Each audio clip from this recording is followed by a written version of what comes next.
Hi, everyone. So today, let's talk a little bit about what we should expect in 2022. Now, this might be specific for the association and event industry, but overall, it has a lot to do with kind of the overall business market that's out there, especially for, B2B. Now, I do get asked often, you know, why am I trying to predict the future? I'm not, but I do consume a lot.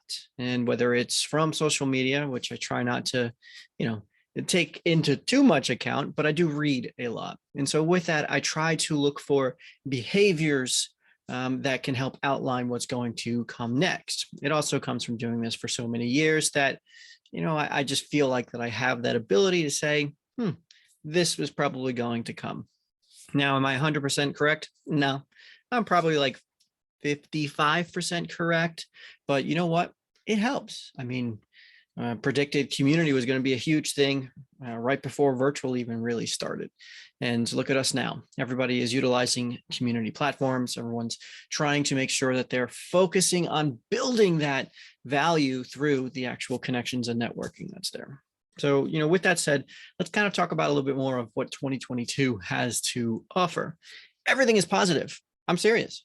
Everything is positive. And, whether that's a lack of understanding for what's really going on in the world, or I don't really care what's going on in the world, everything that I'm seeing is having a positive momentum moving forward, right? It doesn't mean that there are bad things or negative things happening at this very moment. It just means that everything is positive moving forward.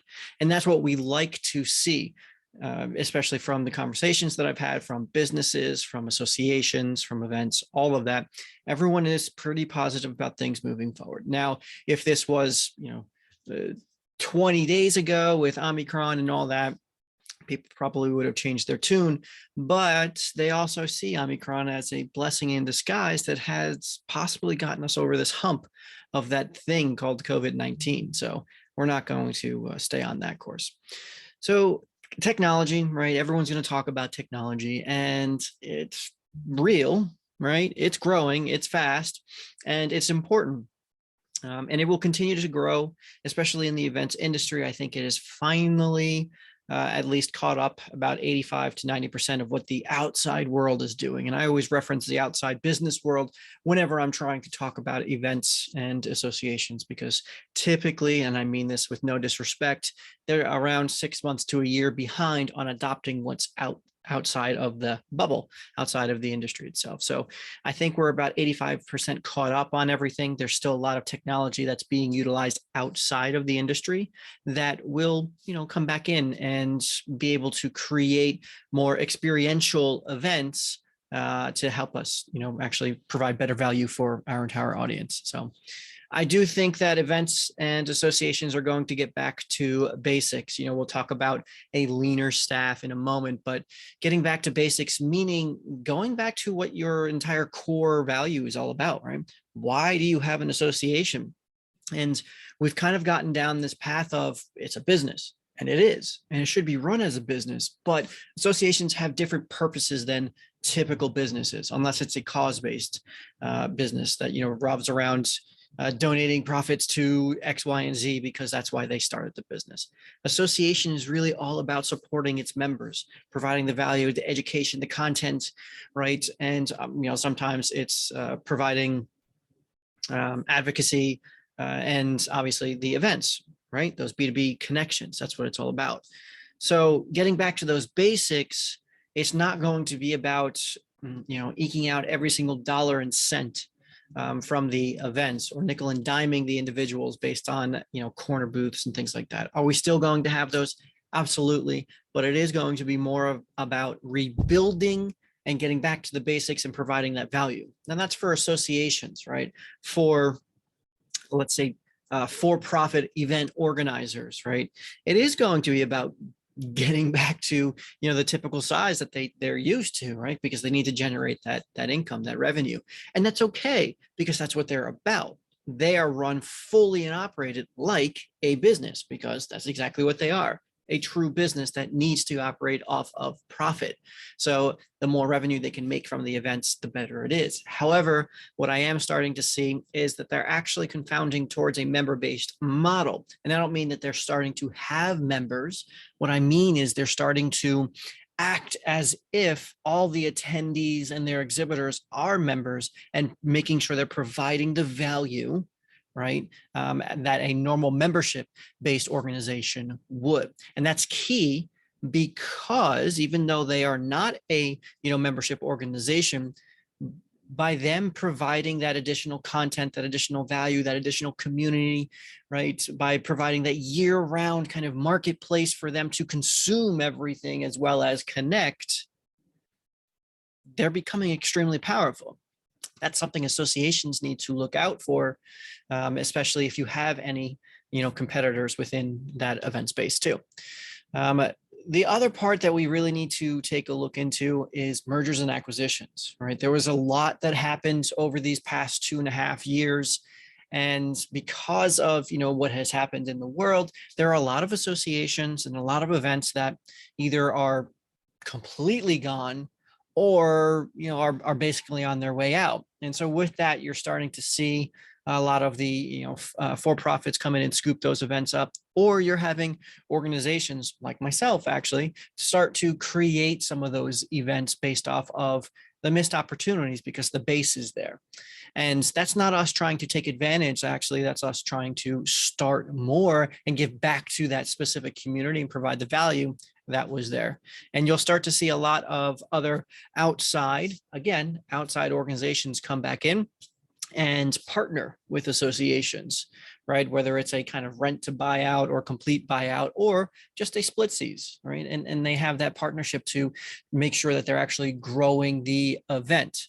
That's where I think some conflict will start from a value and membership-based organization and one that wants to seek profit. So I think there'll be some struggles for any of the partnerships that form, but from complete M&As that happen throughout the industry, we're going to see a lot of them from the event side and then from the tech side as well. And you can already start seeing the consolidation that's out there from a technology besides the ones and new ones that are popping up. So you'll start to see all those. I mean, think about it.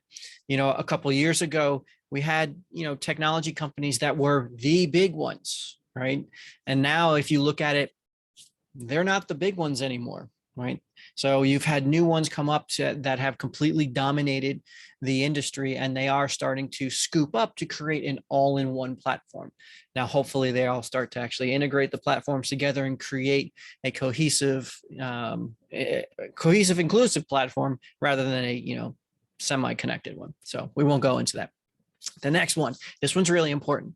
For years and years and years and years and years and years, I've been talking about smaller, regional, localized events, curated programs, right? They don't have to necessarily be booth spaces or exhibits or things like that. It could just be smaller, curated programs that are built around education as well as the one-to-one connections. Been talking about this for a long time now, and it was the future of the industry. It really, really was. And then COVID kind of sped that up.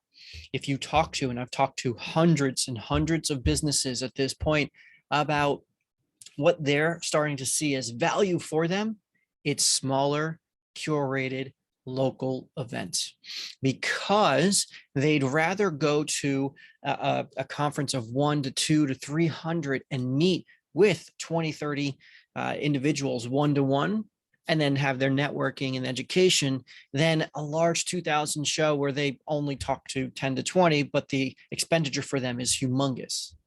So you can start to see that they'd rather go to multiple smaller events, especially in their localized region, because if you look at the marketing industry everywhere, we're getting into hyper-personalization, and that comes down to actual true segmentation. And part of that is where they are, regions, right?